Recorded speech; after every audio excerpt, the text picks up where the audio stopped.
পশ্চিমবঙ্গের সার্বিক রাজনৈতিক চিত্র বারবার জানান দিচ্ছে বিধানসভা নির্বাচন দরজায় কড়া নাড়ছে। তাই আমরাও দুয়ারে দুয়ারে পৌঁছে যাচ্ছি জানতে যে সাধারণ মানুষ কি বলছে। এলাকায় জল বিদ্যুৎ সব ঠিকঠাক? জল মোটামুটি ঠিকই আছে, কিন্তু জলে নোংরা আসছে, প্রতিবাদ করেছেন। এগুলো বছর দেখলেন, কিছু পরিবর্তন চোখে পড়লো এলাকায়? না, বলেছে দেখবো দেখবো করে আসেনি।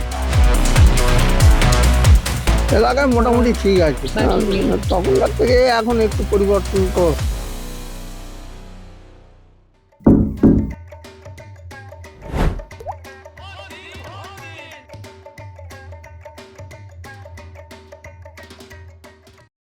নমস্কার, এই সময় লাইভে আপনাদের স্বাগত।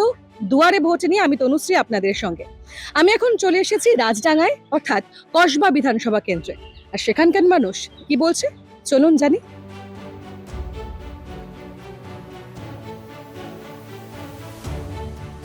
রাজডাঙ্গা খালপাড় এলাকায় আমরা পৌঁছে গিয়েছি। এখানে সাধারণ মানুষ তারা কি বলছেন তাদের দুয়ারে গিয়ে একটু কড়ানাড়ি এবং কথা বলতে বলতে আমি একজনকে পেয়েছি। দিদি, বিধানসভা ভোট আসছে, ভোট দেবেন তো এবারও? ভোট তো এতগুলো দিই। বছর ভোট দিয়েছেন, হ্যাঁ। এবারও দেবেন। এবার ভোটে কি মনে হচ্ছে, কি চাইছেন, কি চাইবেন? আমি কি বলি, আমার তো মাথায় ঢোকে না ওইসব, বয়স হয়ে গেছে, কি বলবো। এতদিন কি দেখলেন এলাকায়? সবকিছু ঠিক আছে, মানে উন্নয়ন না, চোখে ভালো পড়লো? আছে, ভালো উন্নয়ন আছে, চোখে আমরা পড়লো? ভালো আছি। ভালো আছে। একটুকু জল, হ্যাঁ হ্যাঁ, একটু বিদ্যুৎ সব হ্যাঁ ঠিকঠাক? হ্যাঁ হ্যাঁ, সব ঠিকঠাক সব আছে। ঠিকঠাক আছে। লাইটের কারেন্টের আগে যেরকম কষ্ট ছিল এখন হুম। আছে মোটামুটি। রাজডাঙ্গা খালপাড়ে প্রচুর এখানে বাড়ি রয়েছে, প্রচুর মানুষ রয়েছে। আমরা একটু দুয়ারে দুয়ারে কড়া নাড়ছি। দিদি, ভোট দেবেন তো এবার? ভোট দেবেন তো? কি মনে হচ্ছে, নতুন করে কি কিছু চাওয়া আছে যে এবার ভোট দিতে যাবো? কোনো কিছু কিছু ভেবে? চাওয়া না, কোনো কিছু চাওয়া কিছু না। চাওয়া নেই, সব ঠিক আছে? এলাকায় জল বিদ্যুৎ সব ঠিকঠাক? জল মোটামুটি ঠিকই আছে, কিন্তু জলে নোংরা আসছে, প্রতিবাদ করেছে, এখন কিছু ব্যবস্থা হয়নি। জানানো হয়েছে প্রশাসনকে? তারা কিছু বলেছে এখনো? বলেছে ঠিক করে দেবে। ঠিক করে দেবে বলেছে। আচ্ছা, আপনি কত বছর ধরে এই এলাকায় রয়েছেন তাও? আমাদের শুরুতে, পাড়া শুরু থেকেই আমরা আছি। মানে অনেকগুলো বছর ধরে কাটিয়ে ফেলেছে। কিছু চোখে পড়লো পরিবর্তন, কিছু চোখে পড়লো? আগে যা দেখেছেন এখন কি দেখছেন? না, সেরকম কিছু না, একই রকম লাগছে সব? আমরা একই মানুষ, একই রাখছি। একই মানুষ, একই লাগছে। এবার আমরা আরেকটু এগোনোর চেষ্টা করি। অনেকে রয়েছেন, আমরা একটু কড়া নাড়ি, যদি কেউ থাকে। কেউ আছেন? সবাই কেউ আছেন ঘরে?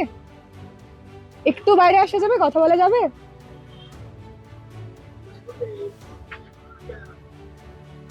আমরা দেখি, কারণ এই যে এলাকায় প্রচুর মানুষজন থাকে, অনেক রকম সুবিধা অসুবিধা থাকতেই পারে তাদের। কথা বলার চেষ্টা করছি, আমরা একটু অপেক্ষা করছি। উনি আসছেন। নমস্কার দাদা। দাদা, কত বছর ধরে এই এলাকায় থাকছেন তাও? হয়ে গেল? আমরা তো এখানে আমার জন্ম তো এখানে, আচ্ছা, অনেক এখানে বছর আমার ধরে। জন্ম। এইসব থেকে এই যে এখানে। বাইপাস রোডটা হয়েছে, হ্যাঁ। এইসব আমাদের চোখের সামনে হয়েছে, এসব জায়গায় কিচ্ছু ছিল না। আচ্ছা। হ্যাঁ, এবার তো ভোট দিতে যাবেন অবশ্যই। ভোট তো দেবো। এখন আমার নাম উঠেছে কিনা, আমি তো সোনারপুরে থাকতে, ওখানে আমি বিয়ে করেছিলাম, তবে থেকে আমি সোনারপুরে, হুম। মা বাবা দেখতো না বলে আমি সোনারপুরে ভাড়া ছিলাম। আচ্ছা আমি অনেক জায়গায় ঘুরে এসে এখানে, তবে আবার নিজের ঘরে নিজে এসেছি আবার। আচ্ছা, মানে প্রথম যে তালিকা বেরিয়েছে স্যারের নাম রয়েছে? হ্যাঁ, মানে উঠেছিল, এখন দেখা যাচ্ছে যে সবার নাম, আমাদের বংশ সবার নাম উঠেছে। আমাদের দুজনের নাম, আমার মেয়ে বলছে, বড় মেয়ে সোনারপুর থাকে তো, আচ্ছা। উনি বলছে যে এখনো পর্যন্ত মানে বাবা, মানে দুজনের নাম এখনো পর্যন্ত মানে দেখতে পাচ্ছে না লিস্ট। মনে আমরা হচ্ছে কি বাবা এতে বড্ড হয়রানি হচ্ছে এবার? হয়রানি হচ্ছে, প্রচুর হয়রানি হচ্ছে আমার। মানে এর জন্য প্রচন্ড ছোটাছুটি দৌড়াদৌড়ি একটা রয়েছে। হয়েছে। খুব স্বাভাবিকভাবে যে প্রত্যেকটি পরিবারে নানান রকম সমস্যা থাকে, তার মধ্যে তাদের বক্তব্য যে এসআইআর একটা বাড়তি চিন্তা তাদেরকে দিচ্ছে। আমরা একটু আগে যাওয়ার চেষ্টা করি আরো। এই এলাকায় প্রচুর ঘরবাড়ি রয়েছেন, প্রচুর বয়স্ক মানুষ, একেবারে 8 থেকে 80 সকলে থাকেন। নমস্কার। এবার ভোট দিতে যাবেন? ভোট দিতে যাবেন তো এবার? বিধানসভা ইলেকশন আসছে। আর শরীর ভালো না, কি করবো জানি না। জানেন না আপনি? একেবারে জন্ম থেকে এখানে বেড়ে ওঠা, তাই তো? কিছু চোখে পড়লো? এতগুলো মানে অনেকগুলো বছর দেখলেন, কিছু পরিবর্তন চোখে পড়লো এলাকায়?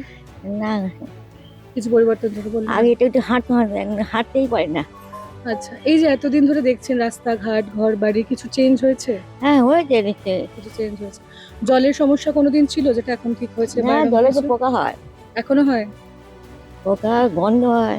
বন্ধ হয়, সেটা জানানো হয়েছে, প্রশাসনকে জানানো হয়েছে? জানিয়েছে মনে হয় কে, আমি তো শরীর ভালো না, আমি যাইনি কোথাও। জানি। আচ্ছা, জলের একটা সমস্যা রয়েছে তাই তো? একটা জলের সমস্যা এখানে রয়েছে। আগে যার সঙ্গে কথা বললাম তিনিও তাই বললেন।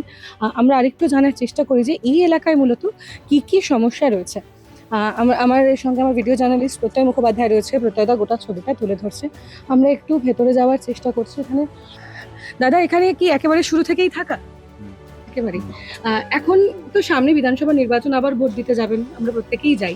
এবার ভোট দিতে গেলে কি কিছু মাথায় ঘুরবে যে এই বিষয়গুলো দেখে ভোট দেবো, বা আপনাদের এলাকায় এগুলো নেই, এগুলো হলে সেই প্রত্যাশা নিয়ে ভোট দেবো, এরকম কিছু রয়েছে? না না সব ঠিক আছে সব এলাকায়? ঠিক মানে জল, ইলেকট্রিসিটি সব হুম, ঠিকঠাক? সব ঠিক আছে। সব ঠিক আছে। আপাতত সব ঠিকই রয়েছে। কথা বলি যেহেতু এবার ভোট দিতে যাবেন তো নিশ্চয়ই? হ্যাঁ হ্যাঁ। এলাকায় সব ঠিকঠাক আছে? এলাকায় মোটামুটি ঠিক আছে, সব ঠিক আছে, কোনো সমস্যা আপাতত নেই? আপাতত কোনো সমস্যা নেই। হুম। আপনি তো অনেকগুলো বছর দেখলেন এই এলাকায় রয়েছেন, কিছু পরিবর্তন দেখেছেন? আগে যা ছিল এখন রয়েছে বা এখন নেই? তখনকার থেকে এখন একটু পরিবর্তন তো হয়েছে, আগে সেটা বলতে পারবো না তো। হুম, আগে কংগ্রেসের আমল গেছে, সিপিএম এর আমল গেছে, এখন তো একটু পরিবর্তন হয়েছে, পরিবর্তন হয়েছে। আগের পরিবর্তন একটু পরিবর্তন হয়েছে। এখন কেমন আছেন? হ্যাঁ, এখন মোটামুটি ভালোই আছে। ভালো আছেন? এখন এখন কেমন আছেন? ভালো আছেন? হ্যাঁ সবকিছু ঠিকঠাক আছে এলাকায়? হ্যাঁ কোনো সমস্যা এখন হচ্ছে না আপাতত, না, তাই তো? আপনিও কত বছর তাও ওই এখানে? আমরা ওই এই 40 বছর আছি। হ্যাঁ, নমস্কার। এই তো সামনে তো ভোট, আমরা সবাই ভোট দেবো, আপনিও ভোট দিতে যাবেন। এলাকায় সব ঠিকঠাক আছে? মানে জল, বিদ্যুৎ? না, জলটা আমাদের কলে আসছে না। জল আসছে না? না, একদম জলটা মানে 7:30 বাজলে কলের জল বন্ধ হয়ে যাচ্ছে। আচ্ছা, 7:30 বাজলে কলের জল বন্ধ। সকালে কটায় জল আসে তাও? সকালে 6:30 জল আসে, 7:30টার মধ্যে বন্ধ হয়ে যাচ্ছে। সন্ধেবেলা?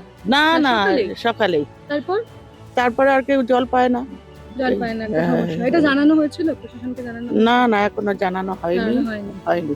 হ্যাঁ, মানে আপনারা কি ঠিক করছেন, জানাবেন এবার? না, আমরা ঠিকঠাক করিনি এখনো। এখনো করেননি। হ্যাঁ হ্যাঁ, কোনো আচ্ছা, ঠিক। হ্যাঁ হ্যাঁ, জানানো হয়েছে। হ্যাঁ হ্যাঁ আচ্ছা, বলেছে দেখবো দেখবো করে আসেনি তো আর। এখনো আসেনি। দুবার বলেছে। হুম। তা বললো। হ্যাঁ তো ওই তো কাউন্সিলরের ও, ওনাদেরকে ওই, বলেছেন। হ্যাঁ, আচ্ছা আচ্ছা। মানে এখানে এই সমস্যা ছাড়া আর কোনো সমস্যা আপাতত নেই নাকি? না, এটাই সমস্যা রয়েছে। এবার তো ভোট দিতে যাবেন, তখন সেক্ষেত্রে কি মনে হচ্ছে যে এবার ভোটটা দিলে ঠিক হয়ে যাবে সবকিছু? সে কি আর ভোট দিলে ঠিক হবে? ভোট তো দিতেই হবে, হুম, তাহলে এটা তো ভোট দিতেই দিতেই হবে। হ্যাঁ একদমই তাই। ভোট তো অবশ্যই দিতে হবে, ভোট আমাদের অধিকার এবং সেটা প্রয়োগ করাটাই সকলের উচিত। আমরা সেটাই চেষ্টা করি। এখানে একজন রয়েছে, কাজে একটু ব্যস্ত, তবু তার মাঝে যদি একটু কথা বলেন। কত বছর ধরে এখানে রয়েছেন? আমরা 30 বছর ধরে আছি এখানে। 30 বছর? বাপরে, অনেকগুলো বছর ধরে এই গোটা এলাকাকে চেনেন। কিছু পরিবর্তন চোখে পড়লো আগের থেকে এখন? পরিবর্তন হ্যাঁ হয়েছে, যেমন? তো আগে থেকে অনেক পরিবর্তন হয়েছে। এই খাল টাল গুলো একটু পরিষ্কার হলে ভালো হয়। খালে খুব নোংরা, এর জন্য মশা মাছি, খুব মশা, এর জন্য অনেক ডেঙ্গুতে অনেক ভুগেছে লোক। আমরা ডেঙ্গুতে হয়েছিল, খুব মরে যাচ্ছিলাম একদম। পিছনের খালের জন্য আমাদের খুব অসুবিধা হয়। খালটা পরিষ্কার হওয়া খাল দরকার। খালে জল ডুবে দরজার সামনে আসে, এই বছর তো জল উঠে গেছিল। বৃষ্টির সময় হ্যাঁ, তখন কি করলেন? না জল আবার ওই দরজা থেকে লাভলেই জল জমে গেছিল, আবার চলে গেছে আস্তে আস্তে। যেহেতু মাটির ঘর নেই আমাদের, মাটির ঘর ছিল, অনেক কষ্ট করে নিয়েছি। আর মশা যে প্রচুরটা বোঝাই যাচ্ছে, কারণ আমরা হ্যাঁ, কথা হ্যাঁ। বলছি, রীতিমতো মশা কামড়াচ্ছে আমাদের। মানে প্রশাসনকে জানানো হয়েছে এই সমস্যাগুলো? হ্যাঁ অনেকবার এসে বলেছি, ওরা এখন আগে ওষুধ টষুধ দিয়ে যেত, এখন আর দেয় না। শুধু একটা খাতা নিয়ে আসবে, বলে নামটা সই করে নিয়ে চলে গেল। আচ্ছা, আর কোনো ব্যবস্থা এসআইআর নিয়ে কোনো সমস্যা হয়েছে আপনাদের এলাকায়? এসআইআর বাবা, এসআইআর নিয়ে হয়েছে, আমাদের লিস্ট টাঙিয়েছে নাকি ওখানে, হুম। দেখতে যাইনি। আমাদের এখানে ছেলেমেয়ের এখানে জন্ম, এখানে মানুষ 3বার 4বার করে সব এখানে মানে দৌড়াতে হয়েছে, শুধু ডাকছে। এসআইআর এর জন্য খুব প্রবলেম হয়েছে। এখন জানি না লিস্টে নাম এসছে কি, ভোট দিতে পারবে কি বছর জানি না। মূলত দুয়ারে ভোটে আজকে আমরা যে বিষয়গুলি তুলে ধরার চেষ্টা করলাম তা অবশ্যই শুধুমাত্র সাধারণ মানুষের বক্তব্য, তাদের অভিযোগ, তাদের চাওয়া পাওয়া, তাদের না পাওয়া। ক্যামেরায় প্রত্যয় মুখোপাধ্যায়ের সঙ্গে আমি তনুশ্রী চ্যাটার্জি, এই সময় লাইভ।